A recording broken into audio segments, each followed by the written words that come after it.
이 이준석이라는 문제를 놓고서 굉장히 지금 말이 많습니다. 왜 이준석이 말이 많느냐? 이준석이 지금 날이 갈수록 자꾸 처음 윤석열하고 무슨 인연도 없는데, 다만 인연이 있다면 그가 유승민하고 인연이고 유승민을 대통령 만들고 싶어 한다는 그게 소원이라고 항상 입버릇처럼 방송에서 말해왔던 그 모습, 그것이 결국은 유승민 때문에 대통령을 만들기 위해서 윤석열을 많이 견제를 하고 부수기 시작했다는 것은 우리가 충분히 추측을 할 수가 있을 것 같습니다. 그러나 그것이 정도를 지나쳐가지고 지금 이 순간까지 단일 후보가 되어 있는데, 지금 분열의 어떤 리더십을 지금 보이고 있습니다. 지금 이 분열의 리더십을 지금 이 정치 구단이라고 하는 그 김무성 의원도 지금 김종인과 이준석 이 분열의 리더십 큰일이다, 정권 교체에 지금 이게 암적 존재라고 하면서 성명을 발표한 바가 있지 않습니까? 마포 포럼에서입니다. 이 국민들이 이제 이준석의 실체를 알게 됐습니다. 그는 2030의 대표자인 척했지만 대표자가 아닙니다. 그는 2030의 그 고뇌를 갖다가 함께 해온 사람이 아니기 때문에 2030들이 이제 이준석의 실체를 다 알게 됐습니다. 그는 유승민에 의해서, 유승민 당에서 하버드 그 컴퓨터공학과에 입학해가지고 과학고등학교를 나와서 하버드 컴퓨터공학과를 들어가서 거기를 졸업하고, 그 다음에 뭐 자기는 전공을 갖다 경제학을 전공했다지만 그거는 복수 전공을 할 때 경제학을 거기 공부를 한 것 같고, 뭐 그 확인은 안 했습니다만 하여튼 들어갈 때는 컴퓨터공학으로 들어갔습니다. 네, 그렇게 얘기들을 하더군요. 과학고 나왔으니까 당연하겠죠. 근데 결국 이제 어떤 형상이냐? 그는 그렇게 해가지고 유승민 의원실에서 인턴을 하고 있다가 그런 인맥 등으로 인해서 갑자기 박근혜 대표 비상대책위원회가 나왔을 때 그때 비대위원이 됐습니다. 박근혜 비대위원장, 비상대책위원장일 때 비대위원회 추천돼서, 그거야 뭐 뻔할 거 아닙니까? 누가 추천했다는 거. 그렇게 해서, 왜냐하면 유승민은 그때 이 박근혜 그 대표의 비서실장을 한 바가 있습니다. 그러니 뭐 보나마나 뭐 뻔한 거겠죠. 네, 그냥 그렇게 이해를 하고 있는데, 이렇게 돼서 결국 그는 그 다음에 여러분도 잘 아시지만 3번 국회의원을 갖다가 아주 특급으로 딱 날랐죠. 단수공천에다가 아주 전략공천으로 딱딱딱 3번이나. 세상에 대한민국에 그런 법이 어디 있습니까? 그런 특혜가 어디 있습니까? 이준석을 위해서 거기에 계속 박아놓는 겁니다. 1번 떨어지고 2번 떨어지고 3번 떨어지고 10년 공부 나무아미타불.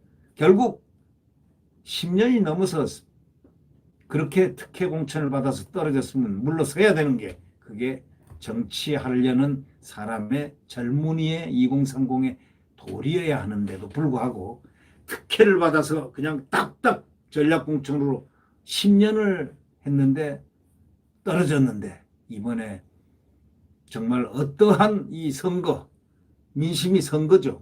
선거라고 하죠. 그 제도, 당대표를 뽑는 그 제도의 그 맹점이 하나 있죠. 전략공천이라는 거. 아니, 그 역공천이라는 거. 역선택이라는 이 부분. 왜냐하면 당대표 선거에 저들이 당대표를 뽑는 게 아니지 않습니까? 같은 날. 그러니까 그래서 인지 아니면 또 다른 연유인지는 모르겠지만 하여튼 그래서 당대표가 된 사람입니다. 그래서 그 나경원 대표, 주호영 대표가 분패를 했는데 결국 이런 모습을 보면서 큰일이 앞으로 벌어질 거다 하고 저는 예상을 했습니다. 선거 자체의 그 제도 당대표 선출의 미비점, 바로 그 점을 이제 아마 그래서 이제 보완을 해야 될 것이다라는 문제가 제기가 된 거죠. 근데 그렇게 해가지고 그럼 선택이 됐으면은 잘 해야 되는데 그가 놀던 물은 전부 다 좌파들하고의 전부 교우였습니다. 대부분 보면 다음이라든가 네이버 보면 전부 다 과거에 그를 이준석을 딱 쳐가지고 보면은 전부 좌파들 알만한 뭐 김어준 또 뭐 표창원 뭐 누구 전부 다 중민주당 계열입니다. 같이 노는 거죠. 그가 놀이터가 바로 그런 놀이터니까. 그래서 그의 머릿속에 지금까지 당대표가 됐으면 이 정권과 또는 그 민주당을 향해서 공격을 해야 되고 비판을 함으로써 자기 후보를 보호하는 이런 태도가 있어야 되는데 이 사람은 도대체가 이준석이란 대표란 사람은 이 정권을 향해서 공격을 해본 적이 없어요. 비판을 해본 적이 없고 민주당을 향해서 공격을 날쌘 공격 아주 첨예한 공격수로서의 역할을 단 한 번도 해본 적이 없다. 이 기억은 무엇일까? 그냥 안에만 쪼아댑니다. 내부 분열만 일으킵니다. 내부에서 자기 세력 잡기, 자기 정치하기. 심지어는 당대표 끝나면 북한에 자기 특별대표로 특별 뭡니까 그걸로 가서 김정은과 만나서 이야기를 심각하게 한번 하겠다. 이런 얘기까지 할 정도니 이걸 어리다고 봐야 되겠습니까? 아니면은 이거를 크게 봐야 되겠습니까? 자, 이런 사람을 지금 당대표로 갖고 있는 윤석열 후보의 그 마음은 표현을 하지 않아도 많이 고통스러웠을 겁니다. 지금 당무 우선권이 있고 비상대권이 윤석열이 원래 갖고 있는 범위입니다. 벌써 딱 당권이고 뭐고 전부 다 후보에게 전부 딱 넘어가게 당헌 74조에 그렇게 돼 있는 겁니다. 함에도 불구하고 자기에게 끈끈이 그것을 고수하고 심지어는 대선 자금까지 자기가 관리하려고 대선 자금 문제를 어디 인터뷰에서 또 얘기를 했지 않습니까? 뭐 100억이 뭐 어쩌고 저쩌고 뭘 준비해야 되고 뭘 하고 그걸 꺼낸 그 이면에는 무엇일까? 여러 가지 분석들이 지금 나오고 있습니다만은 뭐 하여튼 이준석을 지금 함께 해서는 윤석열 후보가 굉장히 어려운 국면에 처할 수 있다라는 그런 가능성 때문에 얘기를 해보는 겁니다. 지금 여러 사람들이 입을 모아서 윤석열 총장을 보호하면서 지금 이준석 이 김종인 문제를 빨리 풀지 않으면 안 된다. 특히 이준석 문제는 아주 심각하다. 지금 이렇게 입을 모으고 있는 이유가 뭐겠습니까? 김한길 영입을 지금 추진하고 있는 윤석열 아주 좋은 일입니다. 그가 비록 김한길 씨가 민주당 당대표를 과거에 민주당 당대표를 했다 하지만 지금은 표를 얻어야 되고 또 표심이라는 것 윤석열이 이 표의 확장성을 위해서 지금 승리가 제일 중요한 것입니다. 그래서 이 통합추진위원회를 만들어서 미래위원회하고 만들어가지고 직속으로 만들어서 그 길로 지금 이 굉장히 그 승리의 길로 나가기 위해서 노력하는 윤석열 후보에 또 여기에 브레이크를 겁니다. 김한길은 이 반문입니다. 이 문재인과 상당히 문재인 대통령과 사이가 안 좋았습니다. 과거에.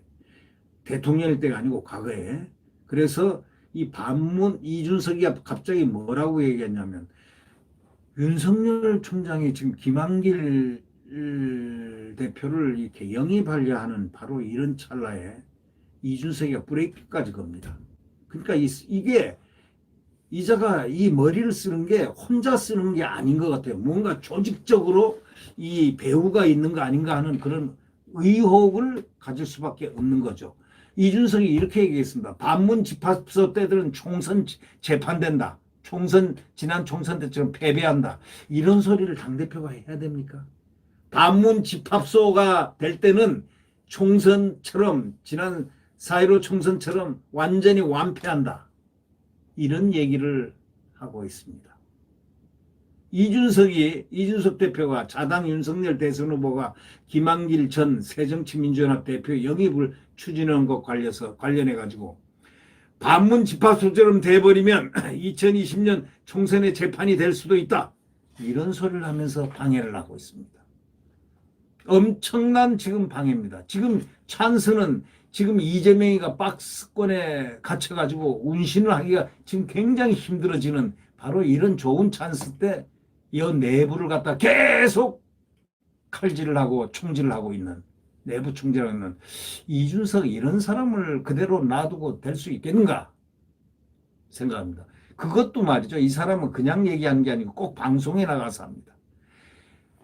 CBS 라디오에 출연해가지고 통합을 진행한다고 하더라도 콘셉트가 잘 잡혀야 국민들에게 효과가 있는 것이다. 지가 뭡니까? 자기가 뭡니까? 정치평론가입니까? 지금 당대표입니다. 자기가 뭡니까? 자기의 현주소는 당대표입니다. 자기가 정치평론하는 거 아니다. 이거 자기 감정을 실어서 자기가 보는 견해를 얘기하는 거 아니다. 이걸 라디오에 나가서 이 중요한 시점에 얘기합니다. 그러면서 상징성 있는 인사와 실무를 하는 인사는 구분해야 된다. 뭐 윤석열 후보에게 충고하는 겁니다. 이런 버릇이 어디 있습니까? 윤석열 후보가 외연을 넓히기 위한 인사를 꾸준히 찾아다니는 것은 좋다. 많은 사람이 김한길 전 대표 같은 분이 이름이 나오면 충분히 실무도 하실 수 있는 분이라고 판단을 한다. 정계에서 그분의 영향력을 봤을 때 확장된 해석을 하는 경우가 있는 것 같아서 후보도 그것의 긍정적 효과와 부정적 효과는 잘 판단해야 할 것이다. 뒤에 가서 딱 꺾어버립니다. 그래서 사회자가 이렇게 질문했지 않습니까? 김한길 전 대표 합류에 부정적이냐 하고 질문하니까 이 대표가 이준석 대표가 후보께서 김 전 대표 이름을 들은 바가 없다면서 이것도 어떤 분들이 앞서 나간 게 아닌가 하고 그 주변을 또 하이에나라고 비난했던 그 주변에 이 윤석열 주변에 누구나 다 주변이 있는 부분입니다. 또 하이에나와 같은 그런 그 사람들을 이것도 어떤 분들이 앞서 나간 게 아니냐 주변에서 그렇게 앞서서 이렇게 나간 게 아니냐라는 정말 되먹지 못한 이야기를 이렇게 하고 있습니다.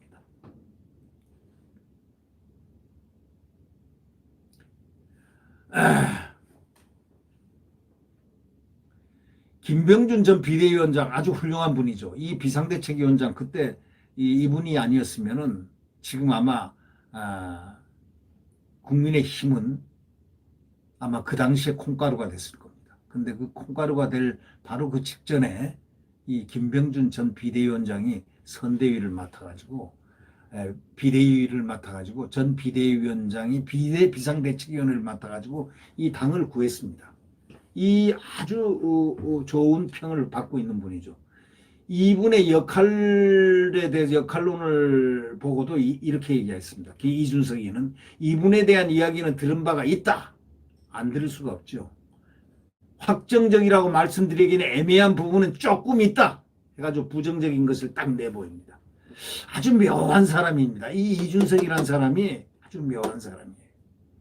이어서 김 전 위원장과 후보가 상당히 소통이 있었던 것은 맞고 여러 차례 교감이 있었기 때문에 후보는 김 전 위원장의 합류를 기대하고 있는 것 같다면서도 비대위원장을 그만두고 나가 계신 동안에 여러 인사에게 부담될 만한 인터뷰를 많이 하셨다. 그래서 기분 나쁘다 이런 뜻이 내포되어 있는 거 아니겠습니까? 이분은 18년 7월부터 19년 2월까지 국민의힘 전신인 자유한국당 비대위원장을 지냈습니다. 이분은요 아주 깨끗한 사람입니다. 비대위원장을 더 해달라고 해서 딱 그만뒀습니다. 왜? 비대위원장이 긴 게 아니라 비상이라는 것은 한 6개월 정도다 해가지고 정확하게 7월부터 해가지고 그 다음에 2월까지 그냥 2월에 딱 끝냈습니다. 그리고 자기는 홀연히 떠났습니다. 이런 훌륭한 분을 지금 영입을 하려고 하고 있는데 자꾸 브레이크를 거는 거는 자기 정치에 도움이 되는 사람으로 지금 하고자 지금 이렇게 발버둥 치는데 이런 사람 세상 보았습니까? 특히 나이가 30 지금 6세인가 7세밖에 안 된 사람이 어떻게 이런 탐욕을 갖고 갈 수가 있겠습니까? 저는 이걸 보면서 윤석열 총장이 이준석 대표를 완전히 내치지 않으면은 상당히 어려울 것 같다라는 생각을 해봅니다. 김종인이야 뭐 잘 아니까 여기 또 이 선대위가 구성이 되면 알아서들 다 할 것 같지만 여러분들도 잘 알겠지만 이 두 사람 이 소위 말해서 김종인도 훌륭한 어떤 정책적인 또는 이런 머리가 두뇌가 있지만 그분이 킹메이커라는데 킹을 누구를 만드는지 저는 잘 모릅니다. 그 시대에 될 만한 사람한테 이렇게 가서 된 것이지 그게 뭐 킹을 만들었습니까? 그분이 안 온다고 윤석열이 대통령이 안 되겠습니까? 저는 이런 생각을 해봅니다.